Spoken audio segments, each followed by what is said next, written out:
Hello everyone and welcome. This is the All 12 Signs video series for the Gemini Full Moon that's happening on the 27th of November 2023. I will be reading for Aries and Pisces in this video. My name's Chloe. I work with card divination, astrology, and I channel energies through my body. As you can see, my hands are moving around right now. This is independent of my conscious thought. They've never done this before. It's actually quite hard to talk and focus and click at the same time. I channel energies through my body. They're channeling energies from different dimensions to help us heal, help us clear stuck energy, and open up portals to source to connect us to our soul's frequency. It's just another form of light language. For those of you who know your time of birth, I really recommend you check out the first house, the sign that falls in the first house. This is your rising sign, where your ascendant is. All the signs will be as if they're in the first house, so the astrology will link the closest to that, but it doesn't invalidate you looking at any other part of your chart, perhaps your sun, your moon, maybe your Mercury, because we're dealing with Gemini here and Mercury rules Gemini. And just look to wherever that sign falls in your natal chart. Look to the house that it's in, the themes of that house, and then apply those themes to the messages that come through. It's as if that energy of that sign, wherever it falls in your natal chart, with the celestial bodies in there, the astrological points and the themes of the house, have now moved to the first house. So take what resonates, leave what doesn't. Just want to say quickly, there is a collective reading where I break down the astrology in way more detail. I get more esoteric. I talk about the soul's journey a bit more in those collective readings, as well as some channeled messages and a collective tarot. So if you want to go check that out, that's already live. I'm going to leave this introduction super short and I'm going to get on with reading for Aries. Aries rising, how you doing, Aries? For those of you tapping into the Aries energy and it doesn't fall in your first house, which is your rising sign, look to the house that it does fall in your natal chart. Look to the themes of that house and apply those themes to the messages that come through. It's as if that Aries energy, with all the connotations of your natal chart, celestial bodies, astrological points, the themes of the house, have now all moved to the first house. So take what resonates, leave what doesn't. Regardless of whether Aries is your rising sign or not, Aries and Gemini sextile one another. They are both yang energy, right? So they've got their baseline in common, but different elements, different modalities. And this is an aspect ruled by Venus, right? It's a benefic, it's a soft, easy, free-flowing energy. As I said, they've got the common denominator, the baseline in common, but then it gets a bit playful, right? So the two different elements, the two different modalities, cardinal and mutable, are playing with one another. They have a sense of appreciation and love for one another because of that baseline, but they can then get creative. My toes are wiggling at that one.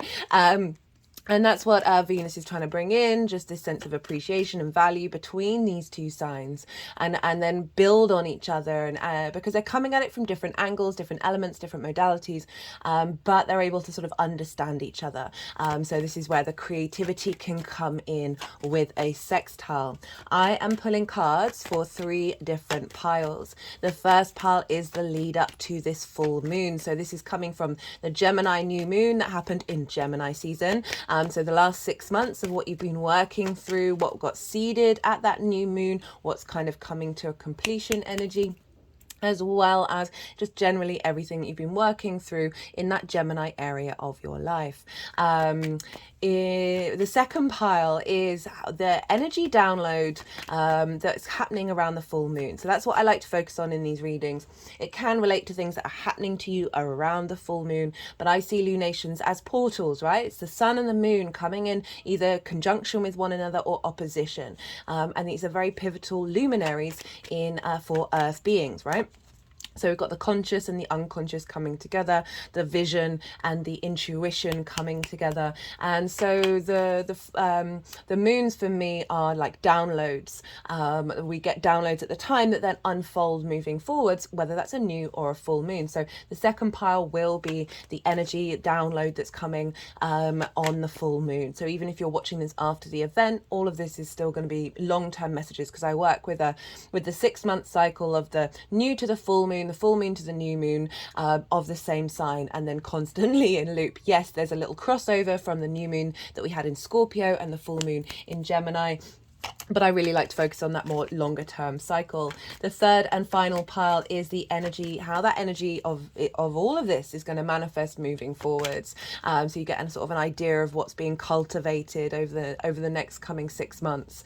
Right, so those are the 3 piles. I will also be pulling a card for Venus conjunct the South Node, which is happening either the day after or 2 days after this full moon, depending on where you live. All the dates and the degrees are in the description box if you want to go check out your natal chart and see how this is affecting you. For Aries rising, where is this lunation happening for you? Well, it's happening in your 3rd house. This is the house of the goddess. This is the favorite place for the moon to be. So this is a very pivotal, good, is a really happy moon for you, because she loves being in the 3rd house. And it's the house of the goddess. It's opposite the house of the gods, where the sun will be, right, in Sagittarius. And the house of the gods is the key word for me with that house is perspective, right? So how do you see yourself in the universe? What does it all mean? Why do we exist? Those sorts of questions. It's very interesting, actually. This came out because I cut the deck. I always cut the deck just to... and then put the card up to see if I've got it in focus, and that card came out, so that's really interesting. We'll see how it all plays into the overall narrative. So the sun is over in the 9th house of perspective, and the moon is over in the 3rd house of the house of the goddess, and this is where we bring that meaning, that perspective that we glean in the 9th into the 3rd, into our day-to-day, into the washing up, right, into the walk to the work, right? This is your day-to-day, your local community, the things that you do on a regular basis. It's not quite routines. That's more the 6th house, but it's a catch-all house. I really love the 3rd house because I feel like that's the point of the human existence, is to bring meaning into the day-to-day and find that sense of flow. It's also very much about communication. That is one of the major themes, and obviously everything that we do is communication. It's information transferring, and then how do we act on it? It's also linked into schools or learning something new for the first time, and as well as short distance trips. So in a sort of more practical sense, you might be going on a bit of a trip, some of you Aries risings, because you've got this moon in the 3rd house and a full moon. And so that's the sort of the main themes of the house. And this is sextiling your 1st house. And that's how you embody your sun or your moon in your actions and your deeds, right? It's the lens in which either your moon or your sun operates, right? Depends if you've got a day or a night chart, which luminary rules you. And then it's also your body, your vitality, your appearance, your character. It's often how other people see you because they see your actions, they see your embodiment, rather than perhaps your cognitive mind or your emotional body, right? So it's often, the thing that other people may see about you. And so we've got this sextile aspect to your 1st house, and that is bringing about this sense of ease, a sense of flow. You might just find yourself more inclined to be out in your local community, to be just enjoying your day to day a little bit more around this full moon. As I said, you might be taking a short distance trip and celebrating. All of these things may pop up. I'll talk more about the themes, but this is your day to day, this sort of a culmination energy of your day to day, this feeling good, feeding into your embodiment of self, right? So what else might be showing up for the 3rd house? Well, as I said, it's the full moon. Okay, let me talk about the full moon first. So the full moons we get when the sun and the moon oppose one another. So they're on the other side of the sky. And this is when the moon itself is its fullest, right? The light of the sun is fully covering that moon, and the moon represents our emotional body, our intuition, our unconscious mind, this place where our focus, where our needs are being met or not being met. How do we nourish ourselves and how do we nourish others? And so when we have a full moon, when the unconscious space has all the visibility of the sun, right, of that clarity, that presence, that vitality, that sense of purpose, this is often when police stations, schools, hospitals get a bit rowdy. We're howling at the moon because the full light, that clarity of the sun, is over unconscious mind. So I've noticed 3 main themes that show up for a full moon. You may get none at all, you may get all 3, or a combination thereof. Right, the first one is trigger time. So this is when it may be a bit difficult, right? We can get very triggered around a full moon, whether it's the outside world, people around us, or yourself, or situations. And I always say, right, this is an offering from the sun and the moon.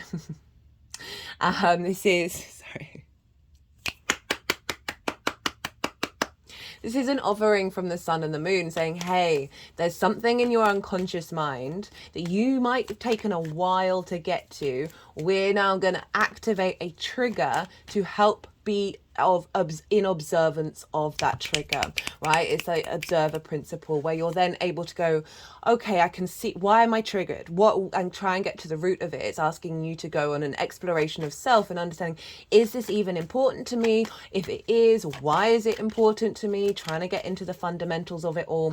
And so this is usually a little sign and a symbol and a blessing, even if it might feel like a bit of a curse, from the luminaries, of saying, hey, this is something you in order to sort of untangle a knot of energy in your soul's frequency, this is something that you might want to focus on over the next 6 months. Not in a really heavy way. I mean, it all depends on your chart.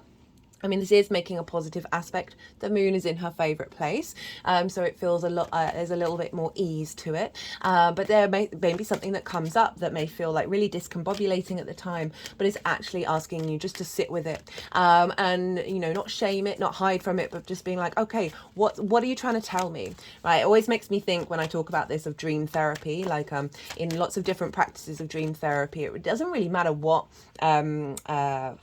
what's the word? Where you've got different schools of practice, right? Across the board, they do tend to all agree on this, that if you say you've got like a monster chasing you, or somebody chasing you, or something, a dream that feels very heavy and very scary, and especially if it's repetitive, one of the practices that they call you to do is try your best to turn around, try and become more aware of what's going on and turn around, and it's you to face whatever it is that you're running from, because it's usually something that's trying to show you something, right? It usually turns into sort of like your inner child then revealing a memory from your childhood that has caused you to be in limitation, and has this element of scariness. But then when you look at it as a grown person, you're like, oh, I'm okay with that. Like, I'm fine with that. I don't need to tap into that. So this is what I kind of relate into, like when we do get triggered around moons, especially a full moon, of being like, this is a monster that needs to be sort of, what's the word? Why am I not remembering my words? No, I don't want to say dispelled, but sort of like the narrative behind it just sort of falls away, right? And doesn't have so much power.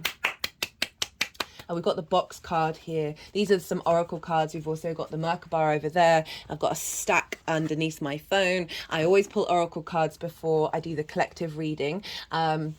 But I'm going to be doing a separate oracle reading after this series. So if you want to go check that out, the message is really beautiful. There's a lot about clearing out limitations and things being broken down for wisdom to come through. And that's very much the theme of this moon.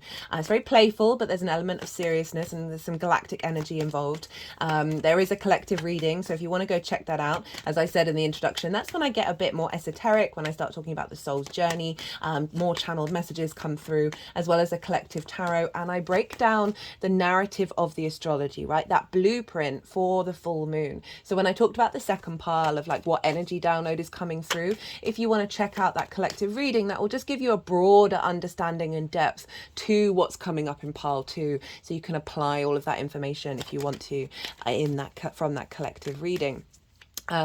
So where was I? What was I talking about? Oh yeah, the second thing that a full moon can bring up is a situation that would have previously triggered you, but it doesn't. The universe only tends to show these, bring these along when, hello Mercury, bring these along when you're ready to walk through that situation. So this is when, so a lot of times we work through our triggers mentally, right? We do, we use our mind more often than anything else. And it's not a full holistic healing, right? Just doing it in the mental sphere. Often we need to go into situations that are similar in character to a previous trigger in order to help your mind, your emotional body, your soul, and most importantly your physical body move through that situation in the 3D realm, in order for you to go, oh, that's not affecting me in the way that it used to. And so you sort of release that trauma when that happens, to a degree, right? Obviously sometimes some things are layered, right? And we've got to work through all the different layers, but this is often a time when a situation will arise that is mimicking a previous situation, and it's just not affecting you in the same way, and it helps release on the energetic and physical body, because we all know trauma is stored in the body, guys, not just in the mind.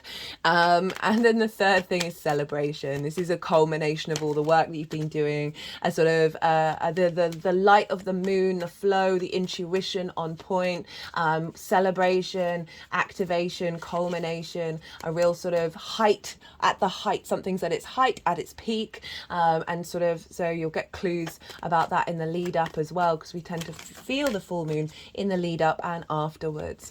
So that's the sort of the three main things that can show up in a full moon. And so in relation to the third house, in terms of communication and sort of learning something new with this full moon, it could be a completion of something that you've been working on that was new to you.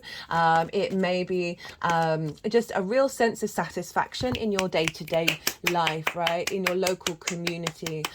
This could also bring up triggers where your needs aren't being met in relation to into your day-to-day, into your local community, as well as highlighting a completion level in the way that you communicate and collect information, right? It's the third house of communication, is how the lens in which you communicate through. So an upgrade in that from the new moon, from everything that you've been working on, as well as I said, like maybe going out for a short distance trip, or figuring out where you want to go on your next trip or something like that. And so, yeah, the moon loves being there. This could be you wanting to cook your favorite meal, and, you know, maybe just tidy up the house or something. That could definitely be a thing. I know that doesn't sound very fun, but it is about your day to day. And a lot of that is kind of sort of mundane stuff. And that's what I love about how traditionally this is called the house of the goddess, because you really are bringing that nurturing, nourishing energy into your day to day in every aspect of your life. I love doing the washing up. It is for me mindful meditation. And I always do it before a reading, and just it's also helping like cleanse the hands as well, but just finding a little more fun in your day to day, a little bit more meaning in your day to day as well, and so those are sort of some of the main things that can show up with the third house. And we often want to look with full moons to where the sun is, because the sun, being the vision, the clarity, the cognitive space, is often going to bring up something that helps you understand you've moved on from a trigger, or helps you understand the expansion that's going on, right? So the sun is in the ninth house in the sign of Sagittarius. This is trining your Aries energy, so very supportive season for you, Sagittarius season. It's a trine, it's an aspect of Jupiter, bringing elevation, wisdom, expansion, and it is, so this is your perspectives. Who are you in your society, in the world, in the universe? What does it all mean? What are your morals, your ethics, your philosophies, your connection to religion, your connection to source energy, nature, science, whatever it is that you're kind of aware, oh, there's something bigger, there's a bigger structure, and who am I in that structure? So the sun moving through there, a vision and clarity of who you are. It's also about mastering something as well, you know, whereas the third house is activating something new. The sun is a mastering of something that you've been learning for a while. So it could be that the sun highlights with this sort of, perhaps you've upgraded one stage of learning something new, and you maybe think, oh, I actually want to take that to a place of mastery. Like you might want to start working on that with a stronger level. It's also about foreign travel as well, like going and living somewhere in order to broaden your perspective, even though it's mostly referred to foreign travel. For example, say you've lived in a city all your life and you decide to move to the countryside. This will also broaden your perspective, because it's about broadening perspectives, keyword.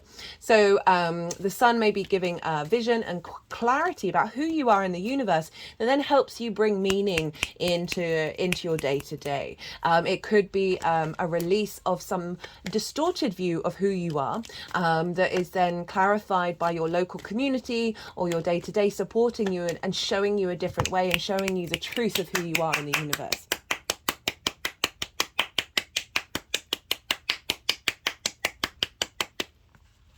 Right, let's talk some astrology. So the ruler of this moon is Mercury, and Mercury happens to be in Sagittarius. So that ninth house is impacting the third. It's impacting it anyway, so it's adding on an extra layer of impact because Mercury is in Sagittarius. It's not traditionally its favorite place to be because it is.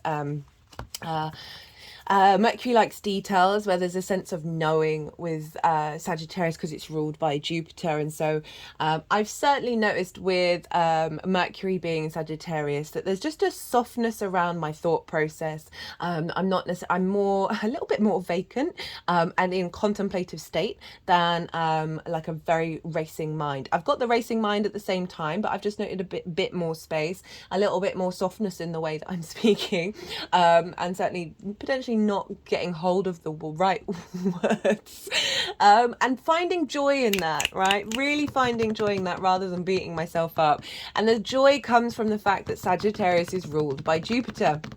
And so, there's a very jovial, very abundant energy to Jupiter. And so everything in Sagittarius is being affected by that. So Mercury being Sagittarius, I feel like there's a download coming because it's very close to the galactic center, a download coming of who you are in the world, right? Who you are in the universe, a real sense of knowing. You're not needing to figure out the small details, but a deeper sense of knowing that's giving you some more confidence.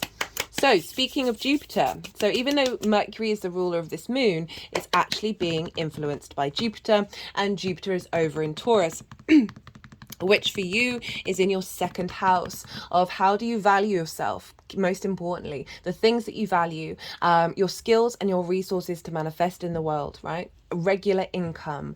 Jupiter's been moving there for a while. I've also done a Jupiter in Taurus transit series if you want to go check that out for more meaning behind what Jupiter represents in the second house. But Jupiter is influencing a deeper wisdom and understanding of your sense of value that's then feeding into your perspective of who you are in the universe, that's then feeding into this completion energy, this download energy that we're getting of that value being imparted into your day-to-day, right?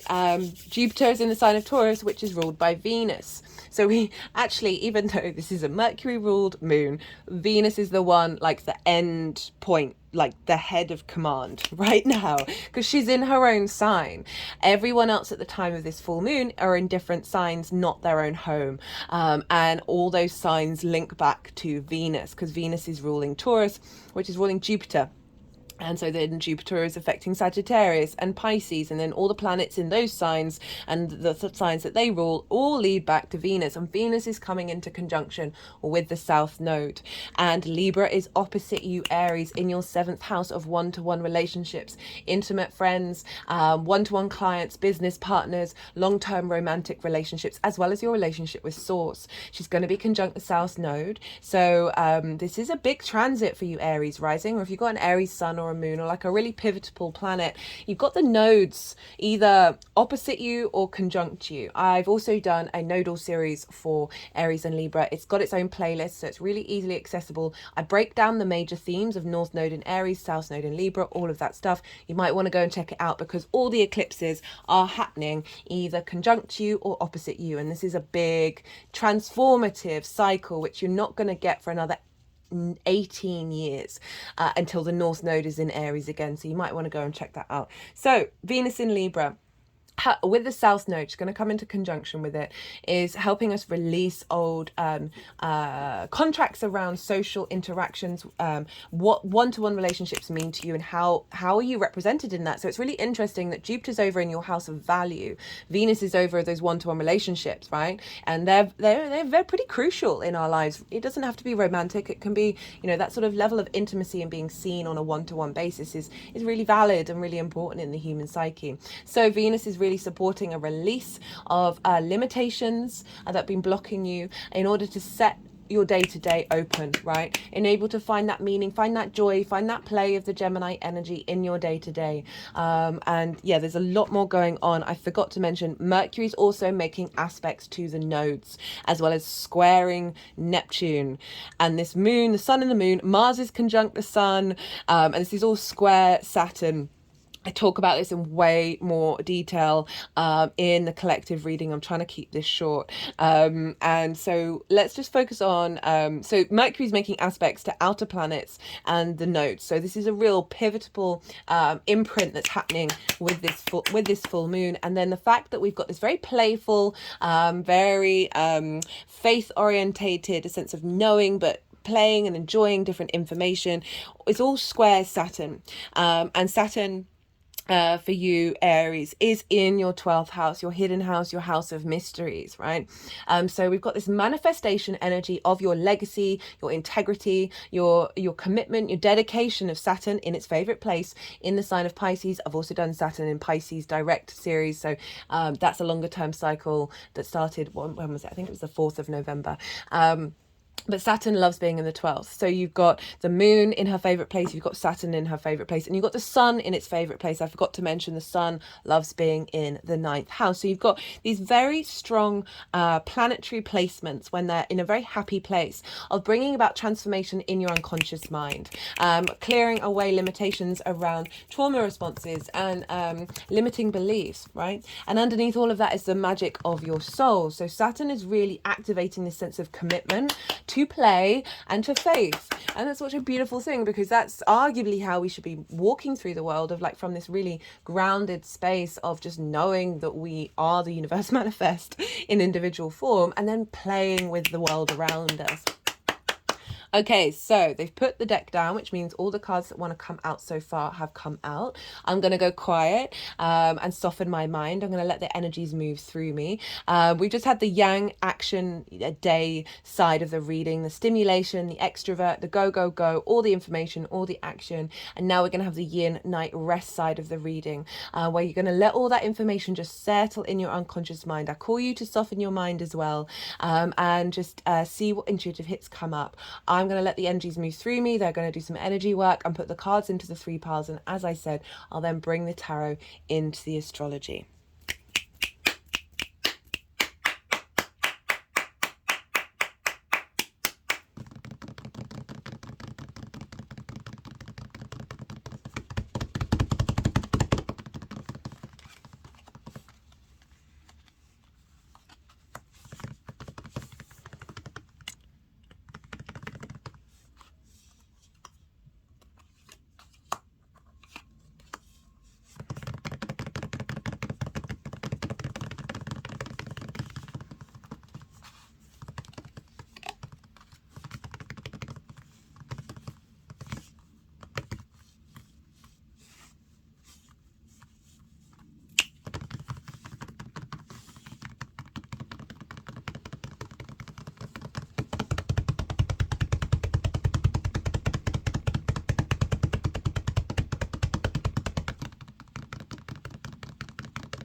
just clicking around my third eye.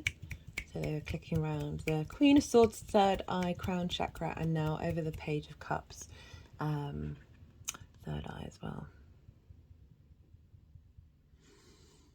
Okay, so Aries, we've got the Four of Cups, we've got the Queen of Swords of the lead up to this moon. So from the new moon in Gemini, that was in Gemini season. All right, let me just sort this out, sorry. The Four of Cups.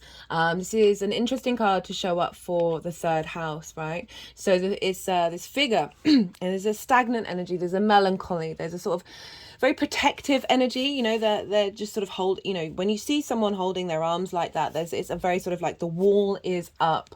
It is a stagnant energy as well, and they're looking at the Three of Cups. And when that represents flow, harmony, being around like-minded people, just enjoying, like being in total flow and abundance, right, and joy.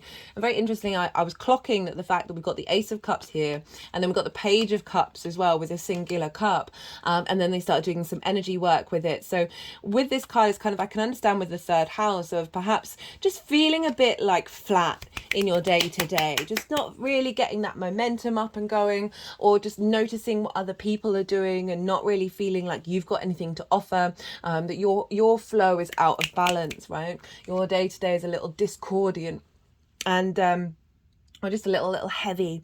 This also could be just feeling like the way that you're expressing yourself isn't coming across in the way that you'd like. There's some irks in the system, right? There's some frustrations in the system. But the Ace of Cups is coming in. It's kind of like a curveball. It's saying while you're focusing on this, there is something being drawn towards you. And I saw that. I was like, well, then we've got the Page of Cups, which is saying that is coming in with this full moon. But it's come with the Queen of Swords, which I really like. They were doing a lot of work with the crown chakra and the third eye, as well as focusing. So in the sword suit, the sword court cards, they've all got birds on them. But the Queen of Swords only has one bird, and I love it because it's on the crown, it's above the crown chakra. So it's really implying a higher perspective, a nurturing of a higher perspective, a figuring out of what is your truth. Right? The queens nourish, they observe, they cultivate, they strategize, they bring depth to things. And it's not until the queen has done that the king can then take informed action that is going to lead you in the right direction. So the queen, very independent. So this feels like you've been taking the time to figure out what on earth this means to you. Like, why is this showing up? Does it mean anything to you? Is there another way through it? Tending to your inner truth. This queen also represents that she's been through some difficult times, but her head is above the clouds, right? She is above that situation, and now she's looking beyond that and looking towards the future. So it just feels like a great sense of nurturing. So there's a coolness to the Queen of Swords as well. So again, it's adding on sort of the melancholy with a bit of detachment, and sometimes we need that detachment in order to work through that kind of heavy energy. It's not a bad thing, but you might have just found yourself just in your day-to-day, in the way that you communicate, just sitting and contemplating and watching and observing and trying to get to the depths and the truth of something from that higher perspective, right, with that bird on the top. Complete change of events here with the full moon. Great cards showing up. We've got the Wheel of Fortune and the Page of Cups. Now, the Wheel of Fortune is, in fact, Jupiter's card. So Jupiter's having an influence on this moon.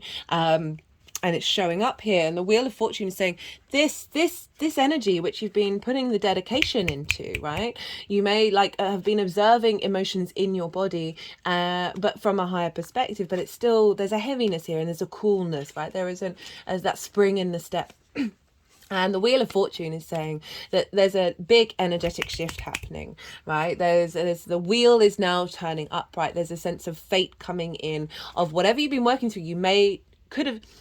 It just feels like there are circumstances that are coming through that were always meant to come through in order to shift this energy that has actually not necessarily got anything to do with you.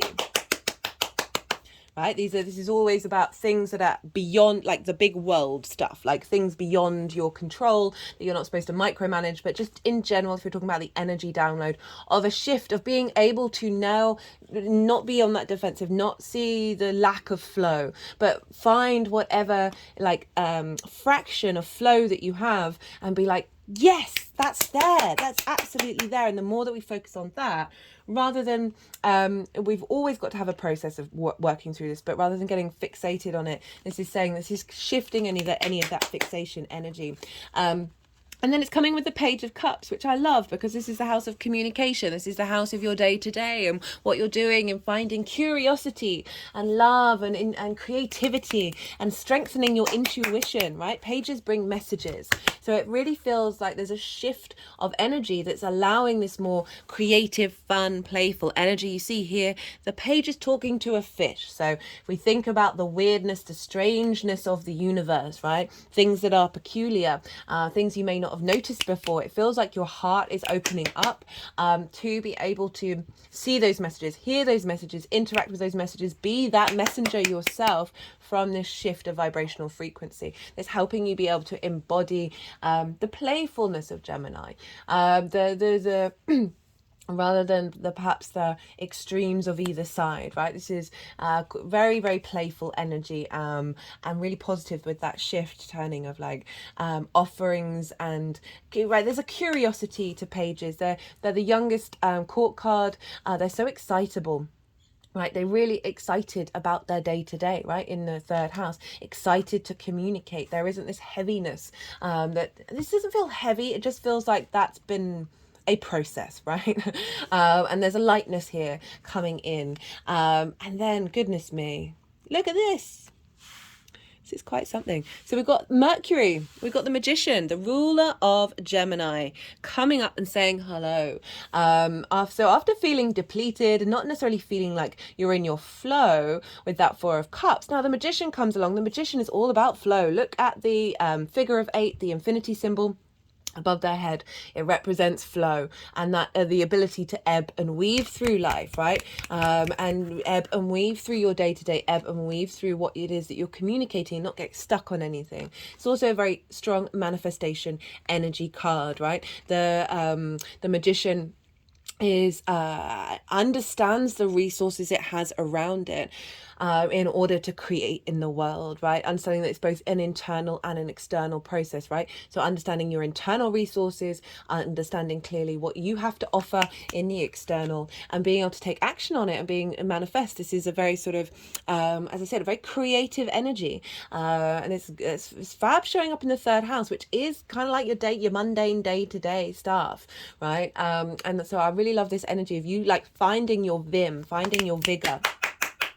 I've not said that phrase for years, maybe. So that came out somewhere. Maybe go look that up. And then being able to put it into practice. And we've got it with the Three of Pentacles, which is fab. So this is all about mastery. Okay. So it could be and a collaboration. Okay, they're preferring the collaboration over the mastery. Not that mastery is not important. So this figure knows what they have to offer and is getting on with their life, doing what they needed to do. And because they're very confident in themselves and just not looking to the outside world, understanding your own mastery. Think about that 9th house of mastery as well. Rather than looking outward and thinking about what you don't have, these cards are very much about acknowledging about what you do have and then implementing it.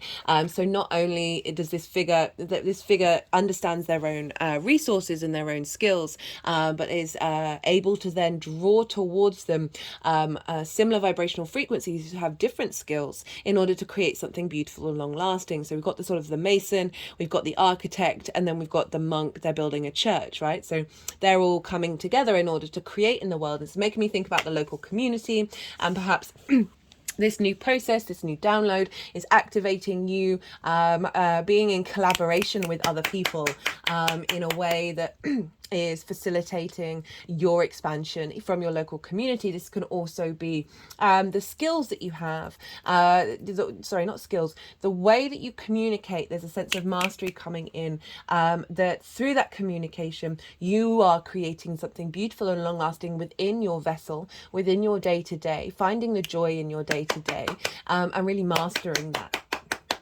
Okay, right, let's get, got the Ace of Pentacles on the bottom of the deck, and I did think about that when I was looking at the Magician's card, because they have the same flowers. They have the lilies and the roses, and the Ace of Pentacles is a renewal, is a new way of being in your day-to-day in the physical 3D world. This is new earth energy. This is bringing in that higher perspective which you've been working on with the Queen of Swords, an activation of bringing a bit more joy and a bit more abundance in, a bit more love orientated energy. And I mean love in a way of like coming from your heart, communicating from your heart space, that is facilitating a renewal in your day-to-day existence. Right, I'm going to pull a card for Venus conjunct the South Node. This is happening either on the 28th or the 29th of November, depending on where you live. This is quite pivotal because obviously she rules Libra. Even though we've had Mars go over the South Node, which was still important, but this is the ruler of the South Node, ruler of the Libra eclipses, going to come and have a little conversation with the South Node, imparting her Venus energy into that South Node and the rest of that journey. So just trying to think if the nodes will, I'm just going to pause for a second and just work out whether Venus is going to be in Libra again with the South Node. She is. That's going to happen next year. So this is going to be the first of 2 conjunctions that Venus is going to make. So I just want to pull a card for your Aries to see what sort of energy download is going to happen with that South Node. Maybe a little hint of what that's going to, how that's going to manifest, or a tool that you can use to utilize that conjunction. Do we want this card?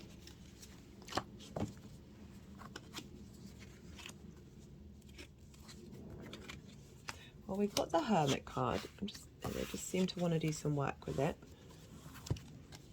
So the Hermit is Virgo.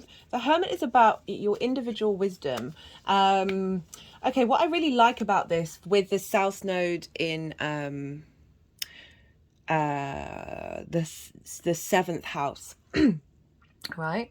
So this is about refinement of your one-to-one relationships. It also can be in wherever the South Node, it can be a bit draining, but it's asking you to go inward and really refine and deepen your understanding of who you are in relationships to relationships.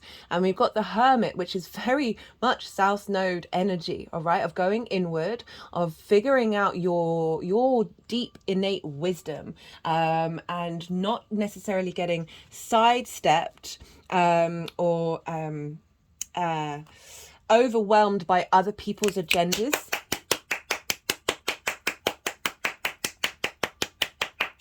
And really giving yourself the time to care for your understanding of what it is that you need within yourself, that isn't about what other people need. And obviously, one-to-one relationships, it's so important to give and receive, right? It's so important to be there for another person. But we all know that difference, that niggling feeling that we get where we're like, oh, something's just stepped over a boundary, yet I let that happen and I keep letting that happen, or whatever it is that's showing up for you. The Hermit, very powerful card, a lot of wisdom here. It has the star in the lantern, which represents getting close to your unique self, right? The star is unclothed in the Rider-Waite Tarot. It's also about hopes and dreams. So through this deep understanding of self, you are activating deeper wisdom within yourself that's allowing you to draw in a vibrational frequency of relationship dynamics that are in alignment with that wisdom, are in alignment with your higher perspective. You see here the Hermit is on the mountain, in order to hope and dream around relationship dynamics that are, as I said, more in alignment with your discernment.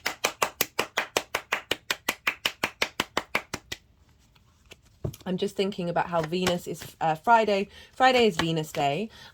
So you might want to spend maybe 10 minutes or however long you feel comfortable meditating on the Hermit energy, on what that means to you, on your own inner wisdom in relationships to intimate relations. This also can be linked into your relationship with source energy. My toes are wiggling with that one, of really understanding what gifts you have to offer or as an individual that are in co-creation with Source. Okay, let's get some clarifiers. This is the first light tarot. Let's see what wants to come through. We've got the World card, renewal, rebirth, reincarnation, celebration. So this is Saturn's card. Let's just see where if it wants to go anywhere in particular. There's a real sense of know thyself with this card, the more that you know yourself, the more the world opens up to you. And if we're thinking about the third house of your day-to-day, it just feels like there's a new alignment coming in that means that, like, just noticing synchronicities everywhere you go, that sort of energy of just realizing that every single moment, whatever you're doing, the universe can talk to you. And it feels like a release outside of some stuck energy that isn't yours. It is yours, but it's also not your true essence. And that's where the rebirth energy is coming through, of opening up, cracking open, this stronger sense of faith, right? This stronger sense of deep knowing within you what it is that you're trying to express, and not sort of worrying too much about it. Okay, let's get one more clarifier. This is the numerology deck. Let's see what wants to come through for you, Aries. Oops, no, that's half the deck.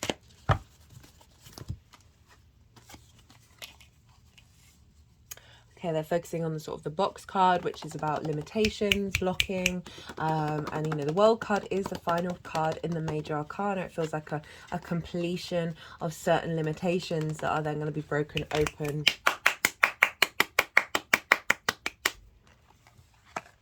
Right, let's get the final clarifier for you, Aries.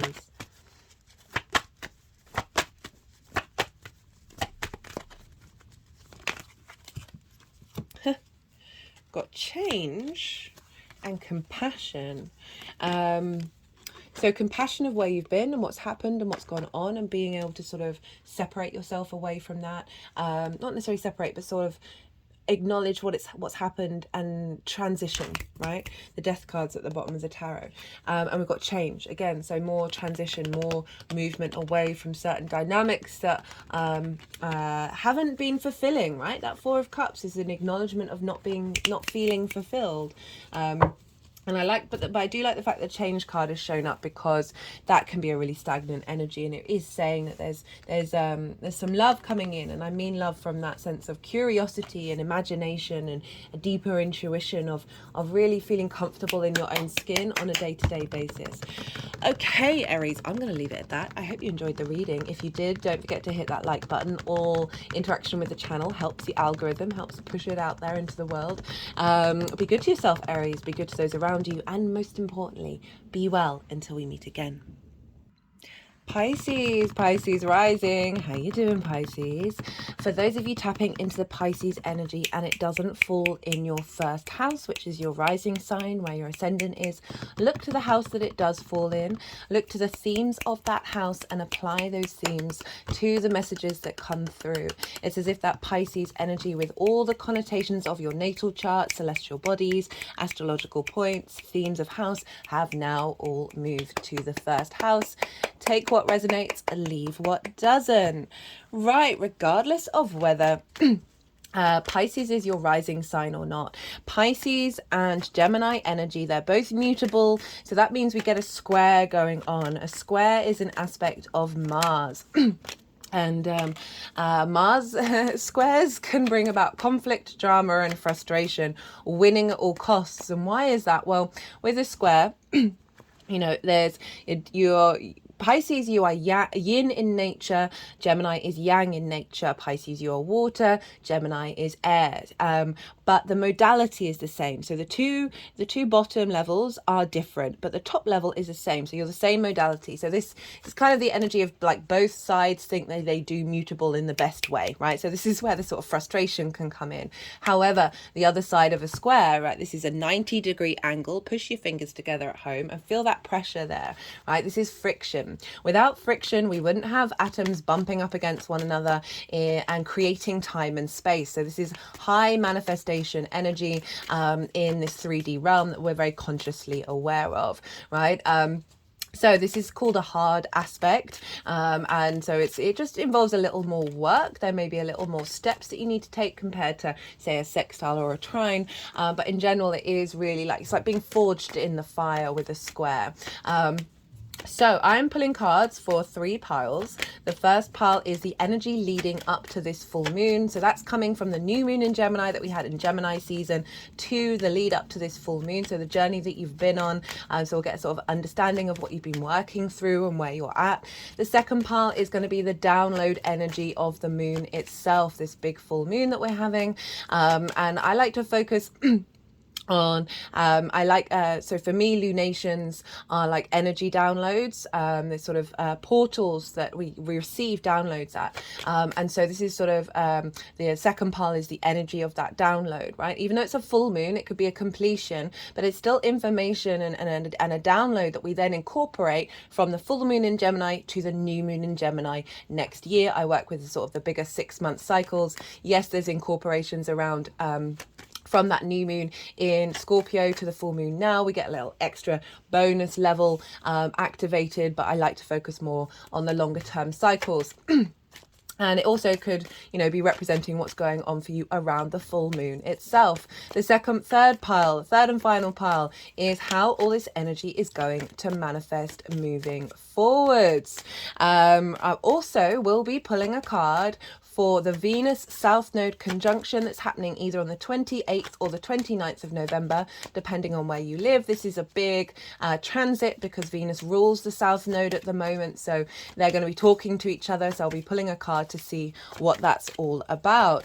Right, Pisces rising, where is this happening for you? This is happening in your 4th house, your roots, your foundations, right? The foundational structure of you. It's the darkest part of your chart.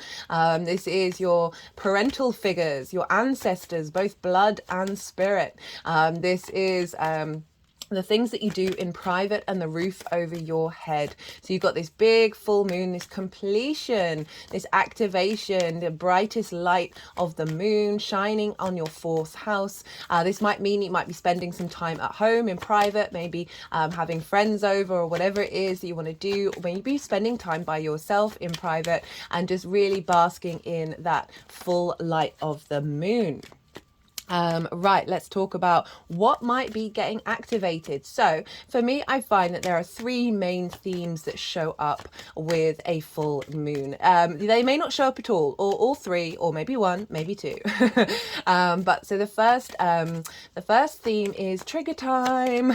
So this is full moons are when like police stations, hospitals, schools all get a little rowdy. I've had first account reference of that. I know a fair amount of nurses and teachers who all have said, yes, we've seen this, we've tracked this. It's always fun talking astrology in that way.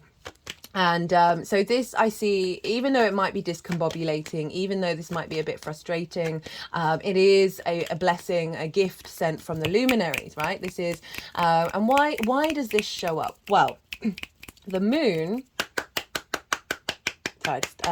when they're clapping, I do try and stop talking.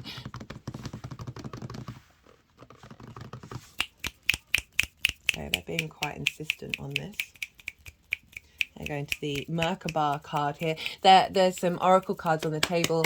I will be doing a separate oracle reading after I've done the all 12 signs series. I've also done a collective reading, and so I get quite esoteric in the collective readings. I talk about the soul's journey, do some collective tarot, channeled messages, and also break down the astrology for this full moon in way more detail. And so if you want a deeper understanding of what that second pile is all about, do go check out the collective reading. There's a lot going on astrologically with this moon. And so that's the sort of the energetic blueprint that's getting downloaded into your vessel. Right, so why does everyone start howling at the moon at a full moon? Well, this is because the moon can represent our unconscious mind, our intuition, right? It's our emotional body. Where are our needs being met or not being met? And that is where the triggers can come in. How do we nourish ourselves? How do we nourish other people? And it's receiving the full light of the sun, which is our clarity, our vision, our purpose, our animation. So the conscious light of the sun is falling completely over our unconscious space. And so sometimes it can be that the sun and the moon will be like, hey, there's this part of your unconscious mind where your needs aren't being met that you need to look at. And that can often be a result of a trigger situation that may highlight something that you may have taken ages to go and focus on and find. And it's really calling you, if that does happen, to look at what that trigger is, sit with it, don't shame it, don't reject it, sit with it and feel and work with that potentially over the next 6 months to integrate. And so, as I said, it may be a little bit difficult, especially as we're dealing with a square on top of that. As I said, squares can be a little bit disruptive with this opposition. So that's the first thing. The second thing is a trigger situation may show up that doesn't actually trigger you in the same way that you thought. So often when we're doing shadow work, when we're working with our limitations and our trigger responses, it can often be a very mental process. And it's not a particularly holistic way of integrating. We kind of need to, so the universe will come along and it will bring a situation up that is has a general theme, a characteristic of a previous trigger, and it's doing so, and it will only do so when you're ready to walk through it. And so this is when it allows your body to be in that physical 3D space of that triggering situation, in order to release it, in order for that body to feel, hey, no, I actually feel safe now, rather than thinking that it's going to be a trigger. So this is a wonderful thing, even if it might be a bit frustrating, like, why is this showing up? I thought I worked on this. Well, that's because the universe is like, hey, you need to walk through this and fully body, mind, emotional body, spirit, and be able to acknowledge your own journey, acknowledge the space that you're walking into is no longer a danger zone. The third and final thing is a celebration, like a big sort of part, like not necessarily a party, but certainly just a feeling of vibrancy, of energy. As I said, a completion of a particular cycle, a sort of a reward coming in. These are things that can show up with a full moon. So let's talk about the fact that this is squaring your first house, right? So as I said, this is a full moon, so there's an element of completion here, whether that's an element of the trigger responses or of something that you've been working on and now there's a satisfaction around it. You may get some recognition. There may just generally just a feeling good in that area of your life, which is your fourth house. As I said, your private life, your roots and your foundations. It's a very ancestral place, the fourth house. But this is squaring your first house. So so that's how you embody your sun or your moon in your actions and your deeds, right? It's your character, your vitality, your body. It's often how other people see you because they see you through that lens in which your sun or your moon operates, right? Rather than behind the scenes. And this is squaring that fourth house. So there's an activation of completion going on in the fourth house that is creating and manifesting change and motivation and action squares in how you embody yourself.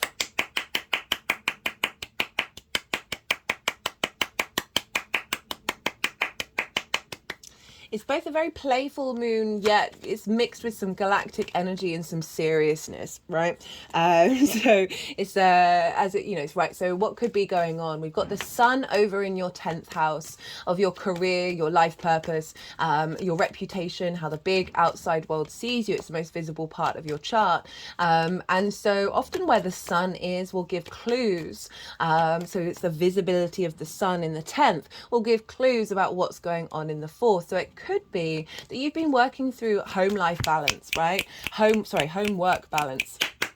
And this is a culmination of that release of feeling, okay, that's more in alignment. It could also be through doing something in your career, in your life purpose, there's visibility there, then having a celebration at home for what you've been working on.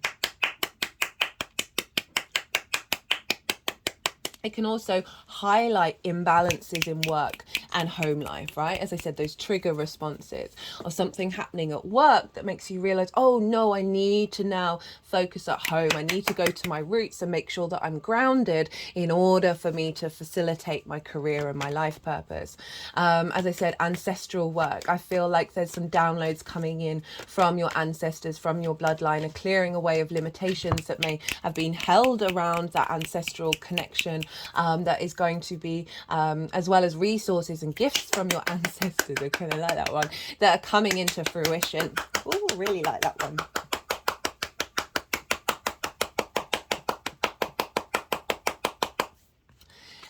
This can be a release of traumas around parental figures, right? No matter what they do, they're going to find there's always going to be things that affect us from that dynamic. And just generally, as I said, spending time at home, maybe feeling more drawn to doing something, but in your private space. You might want to do some ancestral work around the time of the full moon. If you're watching this after the event, you're not missing out on it. You can still do it and tap into that energy. That's certainly my firm belief. And sort of honoring the gifts that you have from that work, as well as the duality of the traumas are linked into it, and really honoring that space and getting a bit more playful.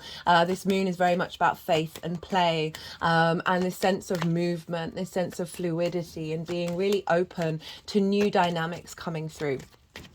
So that's right. What else is going on? So Mercury is ruling this moon, and so we always want to look to the ruler of a transit, and so Mercury happens to be in Sagittarius. So even though this is a Gemini moon, Mercury is influencing it from the Sagittarian area of your life, and Mercury in Sagittarius really feels like a sense of knowing. You might not necessarily have all the details, but a deeper sense of knowing about where you're headed in terms of your life purpose. It doesn't just have to be about career. Careers can often just facilitate that life purpose, but really finding the ability to collect more information in a deeper sense of knowing and wisdom that is then helping you make the next step on your journey.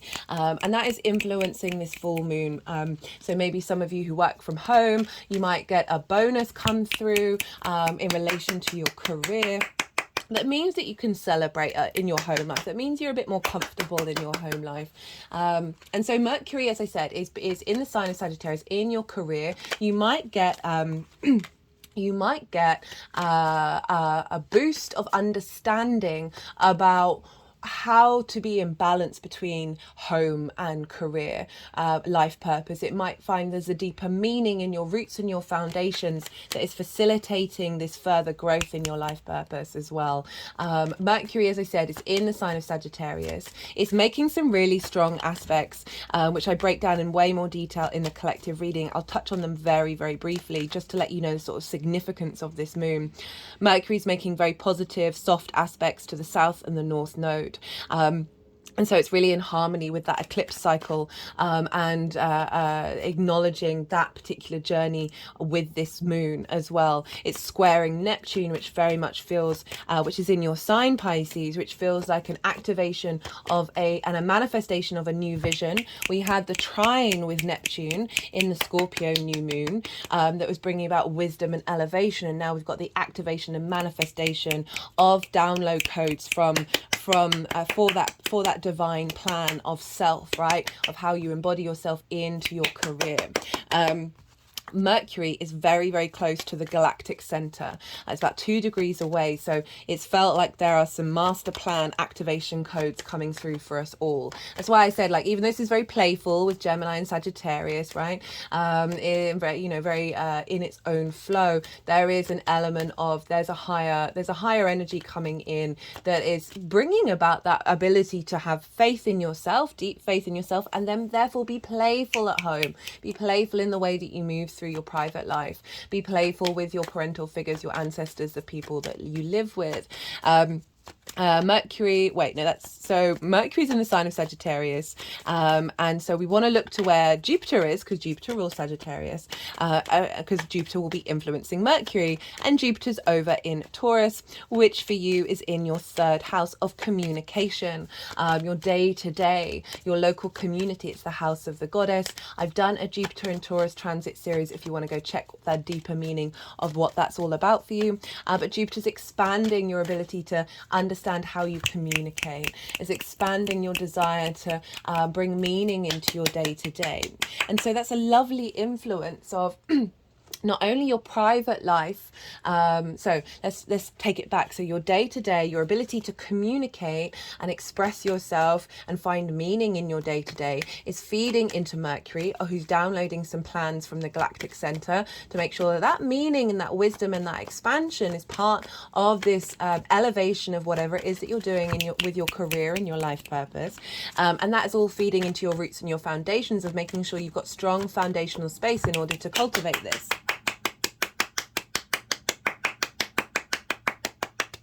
And so Jupiter is in the sign of Taurus. So what does that mean? Well, Venus rules Taurus. So actually, even though this is a Gemini moon ruled by Mercury, Venus is essentially, Venus is ruling the whole chart at the moment, at the time of this lunation.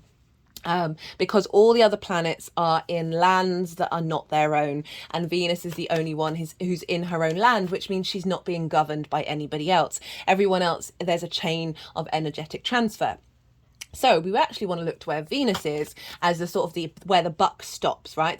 Where the sort of the head honcho is of like, hey, everyone look over here. And this is in Libra. And for you, Libra is in your 8th house. This is the give and take between you and the outside world. And so this is time, money, things, intimacy. It's the outside world's resources. This can be more big chunks of money, inheritance, taxes, loans, that sort of things, bonuses.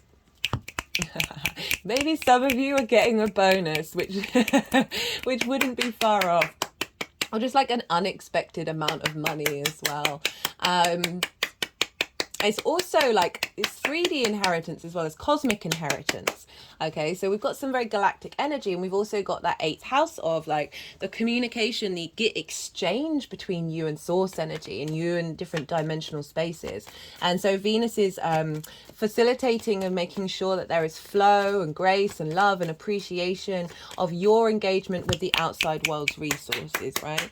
And that's feeding into Jupiter of how your local community, how you communicate, and then bouncing up to your career and then down to your 4th house. So there's very much getting some alignment in perhaps with effort work, that something that you've expressed in the way that you've done a project or whatever it is being recognized by the outside world's resources, and then that's feeding in, as I said, into being able to celebrate in your home life. Venus in the 8th is also making sure that your relationship dynamics, the give and take between you and the outside world, are in alignment with the structure and the strength of your new foundational space of what's being downloaded at this time. As I said, Venus is going to be conjunct the South Node. So the South Node's there at the moment. This is part of a longer term eclipse cycle. I've also done an Aries, Libra, North-South Node playlist where I've broken it down for each of the 12 signs. And in each of the introductions, I've done major themes: North Node in Aries, South Node in Libra, etc., etc. So if you want a deeper understanding of that eclipse cycle, that playlist is also available if you want to go check that out. So what else did I want to say? Well, the final thing really that I want to touch on, because there's a lot going on. The moon's making a lovely trine to Pluto, but that's not what I want to talk about. Right, so the sun and Mars are conjunct with Ceres. So there's a deep sense of nourishment in your actions and your vision. And the sun and the moon are square Saturn, that's also in your sign, who's been direct for a little while. I've done a Saturn direct series as well. Pisces rising, you might want to check that out. Sun, moon, any other placements. That's more of a longer term cycle, because Saturn's not going to go retrograde again until I think it's the end of June next year. So Saturn, integrity, legacy, moving through the 1st house. That's a difficult transit, but across the board, people who come out the other side of it have more sense of confidence in themselves, more sense of their own integrity and their own authority, right? For me, Saturn, yes, it's hard work. Yes, it's due diligence. Yes, it's responsibility, but it's about integrity and legacy. And this is squaring this sun and the moon. And so that's so powerful that you've got this on angular houses. Angular houses are 1st, 4th, 7th, and 10th. So these are real pivot points in the chart. They sort of create the foundational structure for the chart. And Saturn is making a strong square. It's making a T-square. That's actually the focal point is Saturn of really looking to your maturity, looking to your integrity, and your legacy of self and how you embody yourself, and making sure that that is showing up in your home and your career life, right? Making sure that there's balance there.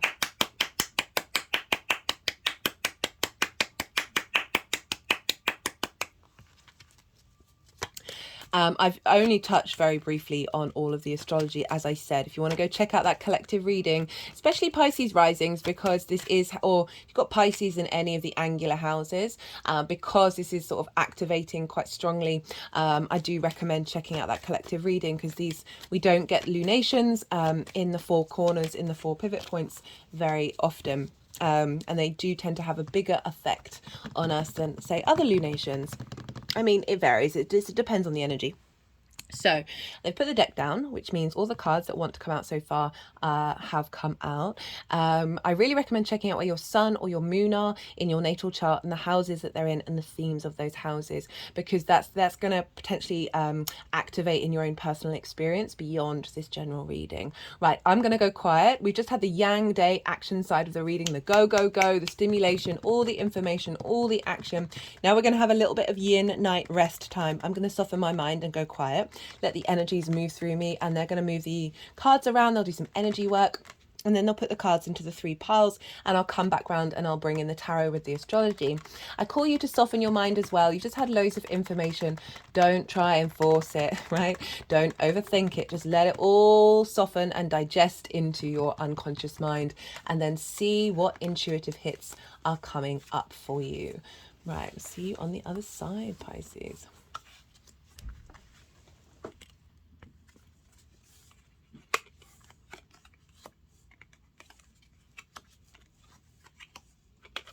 Fair amount of major arcana here. You've got 4 major arcana. That's quite something.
Okay, Pisces. So we've got a fair amount of cards in the lead up to this new moon. This is, I really like the progression that these cards are showing. So we've got the Ten of Swords, we've got the Hermit, we've got the Page of Pentacles, and then the Six of Swords. Ten of Swords, very, very karmic card. If you look here, all the swords are along the spine. We have a lot of karmic trauma energy in our spine. This is often why a lot of us have back problems. And the energies that I channel, like one of their favorite things to get me to do is spine work, right? That's what they're really keen on. They're not really bothered about any other thing other than get your spine in alignment. So the Ten of Swords, this is a difficult card. This is a sense of feeling immobilized. There's an element of betrayal, and that can be both of things that people have said to you, whether that's your parental figures, or this can be concepts and ideas that come along from ancestral stuff, blood and soul spirit, that have blocked your body. Okay, they've just put my hands on my thighs, by the knees. Yeah, so there may have been some heaviness in your body, right? So as I was saying, like, this is, okay, I'm laughing just because, like, both the Hierophant and the Ten of Swords figure have the same hand gesture. So it is deep wisdom that comes with this card, of when this is kind of like dark night of the soul energy of just feeling like, it doesn't matter what I do, I'm stuck, whether that's physically or mentally or emotionally, whatever it is. And as I was saying, like, there's stuff, okay, they're now moving down to my calves. We have, it's my opinion and my experience, and I've had the honor and the blessing to have readings done for me linked into past life energy, and all of it's made sense of certain things in my physical body that are linked into pain from past lives, right? It's also blood ancestral work as well, and with that fourth house, I'm not surprised that this is shown up.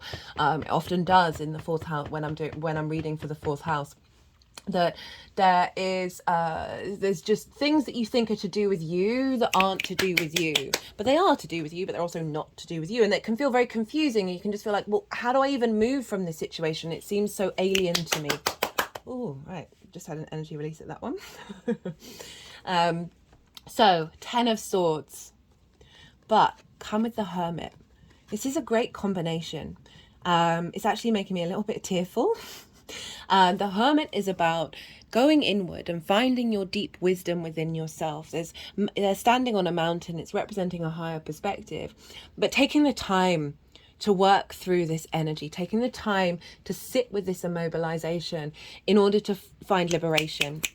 In order, right, you see here, there's the star in the lantern, and the star is about hopes and dreams. The star is also her most authentic self. She is unclosed.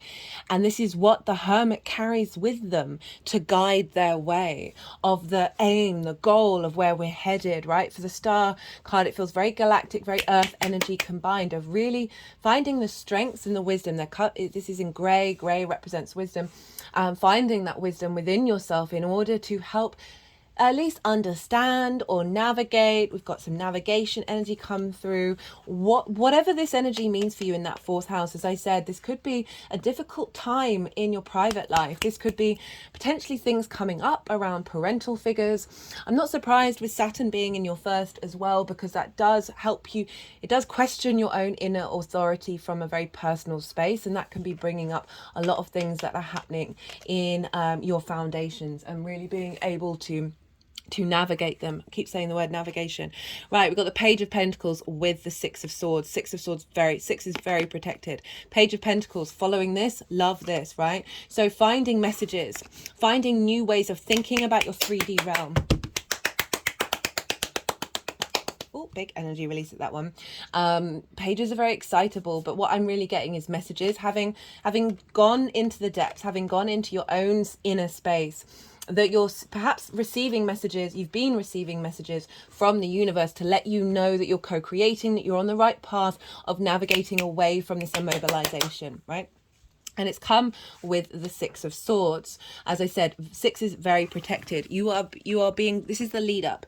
So this is a sort of very transitory period. You see the waves here. There, it represents moving from rocky waters. What is that phrase? Let's just say rocky waters. Let's go with it. We've got earth energy showing up to calmer waters. And these figures, right, there's an element of there's an element of haste with this transit, because with this card, because they're only taking six swords. They're not taking like the kitchen sink and everything. This is about being guided on into a new energetic framework, frequency, ideas, constructs of who you are and what you are. But you're taking with you what will serve you, what will be your foundational core principles, with very mind energy with Gemini, core principles into this new karma water. But this is still a bit discombobulating, right? We still need to adjust to the fact that it's now karma water rather than the sense of betrayal, and that can take a little while to navigate. Keep saying navigation. What's going on with that? Let's just see what else wants to come through moving forward. But really great transition card. So even though this is a really difficult card, you've had the wisdom and grace to be able to move through that. Messages coming through to help facilitate you and guide you on that direction of what to take with you, and really facilitate this shift, this energetic shift. Okay, so for the moon itself, the download that you're getting, we've got the Devil in reverse and we've got the Hierophant, which is great after that Ten of Swords. So the Devil card upright, this is about being bound by the 3D. It's also linked into really hard work, right? Capricorn's a very powerful, fertile energy. But with this combination, with that Ten of Swords, I'm getting more of the fact that things that have had a hold over you, right? As I said, linked into your parental figures.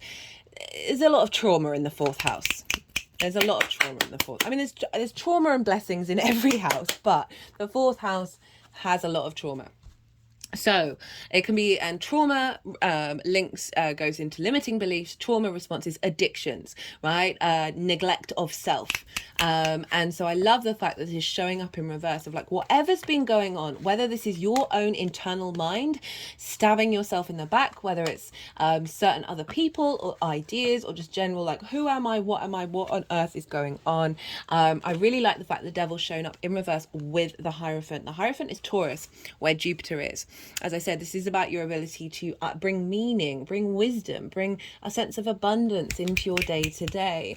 But this is instigating in your root space. So this is about commitment. This is about someone who has gone through the ringer, done the trials and tests in order to then, it's basically be your own guru, in order to then communicate that wisdom to other people. Remember, the hand symbol is the same as that of that Ten of Swords, that sometimes we've got to go through the darkness, that dark night of the soul that currently collectively the world is doing right now. We've got to go through that dark night of the soul in order to come out the other side and find some peace, find some grace. This is connected into sort of book religion, but it's not just that. But if you think about that sort of principle of coming out the other side and having some clarity of your own integrity in how you want to present yourself to others from a very foundational space, there's also there's a level of commitment to your new foundations. As I said, wisdom coming through from ancestors and past lives that are helping you open up the keys to your own wisdom, to your own honoring of self, right?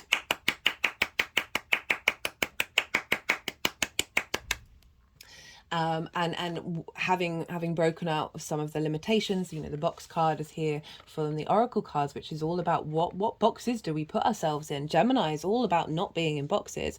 One of my favorite things to do with people is when I hear them say a statement about themselves that they seem very sure of, but I've witnessed in them other responses that are sort of contradictory of that, or they say they're one thing and then it's not necessarily being a hypocrite, but just those fluctuations of what are we, who are we. I always try and push people's boundaries in a healthy way. Like I don't trigger people, but certainly saying, hey, are you sure that's what you think about yourself? Are you sure this is what you think about yourself? Are you sure you're bound, right? So I really like the fact that this is showing up, having done that difficult work, gone on that difficult journey. You're going into this new landscape of confidence with those tools that you need in order to communicate.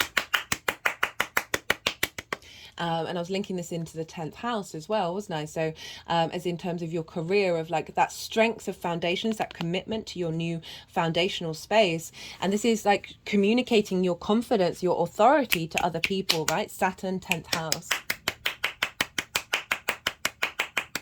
In a way that's sharing the keys, right? Not invalidating other people's experiences, but sharing keys. How this energy is manifesting moving forward, well, would you look at that? We got the Fool, we've got the King of Pentacles. So love the Fool with this energy and then this transition. This is how this is manifesting moving forward. The Fool operates from the heart space. Look at the chest of the Fool. It is pretty much the first part of the body that is like propelling the Fool forwards. The Fool goes through life, the good, the bad, and the ugly, seeing the adventure of existence. But that may seem naive, but is it, right? There are mountains, very high mountains in the background, representing a higher perspective. Like this Fool energy, this curiosity, this openness is coming through in your foundational space. Yes, you've been through some difficult times, but you're not letting it diminish your essence, your curiosity, your imagination, your playfulness that Gemini energy can bring in the 4th house of your roots and your foundations, of being able to walk through life, walk in your with your foundational space being sort of open but really grounded at the same time. So it's such a great combination of cards with that King of Pentacles, because this is abundance, right? So this energy is helping bring about a sense of abundance, of you being able to take action with your own authority. Right? This can kind of no authority, but also authority coming in, a clearing out of unintegrated, traumatized, triggering authority, in order to bring about this kind of authority, which is one of the most abundant cards, of you being able to take action that is facilitating your 3D world from a space of confidence. I really like that energy coming through in the 4th house, because especially with Saturn being in your first, of like really making sure that you are integral with yourself, and therefore that is strengthening your foundational space. Right, let's bring a not a clarifier. Let's pull a card for Venus conjunct the South Node in Libra, which is happening on the 28th or the 29th of November. All the dates are in the description box. Let's see what sort of energy is showing up for this conjunction, which is the first of 2 that Venus is going to make, with the South Node being in Libra. What sort of information is, how is this going to unfold? Whether it's maybe a tool to help you focus on it, or an overall energy that this conjunction is going to bring through for you, Pisces. Let's see what wants to show up. For those of you who might work from home, I'm just thinking while I'm looking at these cards, that there is a sense of, with that abundance coming through in your 4th house, that it's providing safety, it's providing structure for you moving forward. Like this is, yeah, that maybe there's a new opening up of an adventure. Perhaps those of you who don't work from home, you might have a side hustle that this can activate, where you're feeling more confident in order to really take action on it and share that with other people. Also, as I said, just being able to bring abundance into your home life, right? Rather than that sense of immobilization and that sense of feeling a sense of betrayal, right? This is really opening up that heart space, and as I said, being so grounded as well. That is, yeah, that's, I'm really enjoying the energy that's coming off of that. That it's practical and yet joyful at the same time, and that's what we need, really. Okay, let's keep going. Let's get one card for Venus conjunct the South Node. That's 2. Just the one, please, my love.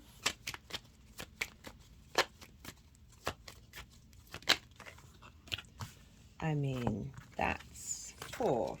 We've got the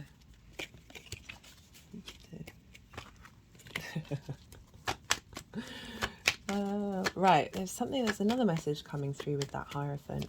I just feel like there's a real sense of, keep giving me more than one card. There's a real sense of solidity. Okay, this card's come out twice now. Got the Ace of Pentacles. So this is Venus in the 8th house. This is the give and take between you and the outside world. Love that we got the Ace of Pentacles. This showed up actually for every sign in the Saturn direct series. So you might want to go check that out, as well as the Aries Libra axis as well, which I think I've already mentioned. I do apologize if I have. So this is the Ace of Pentacles. This is sort of like new earth energy. This is a offering coming in, a renewal of how those relationship dynamics with you and the outside world are showing up, that is providing more sense of abundance come in. So Venus in the South Node can bring a heaviness to wherever it is, but there's a refinement, there's an element of being comfortable, and then we're really refining and bringing depth to those dynamics. So like the Ace of Pentacles showing up for that, a sort of acknowledgement that there is going to be a renewal of energy coming in that is serving your 3D realm. It's serving your sort of the material world, the resources as well. There might be an offering, as I said, that could be a bonus come in, but certainly a new relationship dynamic around resources over the outside world. We've got vibration coming up with the clarifiers, positive action. So a new vibrational frequency coming in that is this is just sort of confirming this journey that is bringing positive action into your foundational space. I just cut the deck and got the Sun. We've got freedom, nature, free-spirited innocence. Now that is a far cry away from this card. So I really like that transition is coming in. As I said, this is energy manifesting moving forwards to that new moon in Gemini next year. Okay. We've got forgiveness and self-love. Interestingly, with that forgiveness card, what popped into my head immediately is maybe doing some meditation around forgiveness of those ancestors or the past lives of your parental figures who, I mean, it's my opinion, we signed up for all of the journey that we have to go on, even if that might be difficult. But I know I certainly still hold an element of resentment, of pain in my body in relation to certain things. That's something I'm having to work on forgiveness, and really being able to sort of, you forgive in order to liberate yourself, right? Of just making peace with the journey that you've been on, whatever's going on. This could have been a difficult situation with a person in your life, and perhaps this energy of forgiveness needs to come through. It's not about denying your boundaries. It's not about kowtowing to other people, but it's just allowing that energy to flow through you, and let it flow through your cells and your body, and then bring in the light body. We've got self-love as well. So there's this journey of that immobilization, and through that immobilization, perhaps difficult situations, meaning you've neglected being able to see the value of you because there's that pain that's come in that can block that. And it can be a really difficult journey to tap into that self-love when there could be frustration, there can be indignation, rage, fury, whatever those difficult emotions may have shown up. If difficult situations have happened, this is asking you to call back, as I said, allow that forgiveness to move through your body. You don't have to necessarily do it outwardly.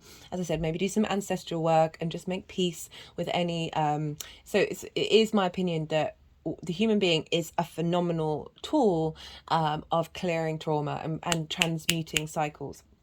That especially at this time, the souls that have signed up here have signed up to take on that work, right? And it's a heavy burden, and it can be really difficult in this crazy world. That there's an acknowledgement of that, of acknowledging the power that you have within you to transmute that energy. With that devil in reverse is very much that empowerment rather than that restriction. It can be really, as I said, a bit difficult to tap into the energy of your love that you have within you when you've been going through a difficult situation.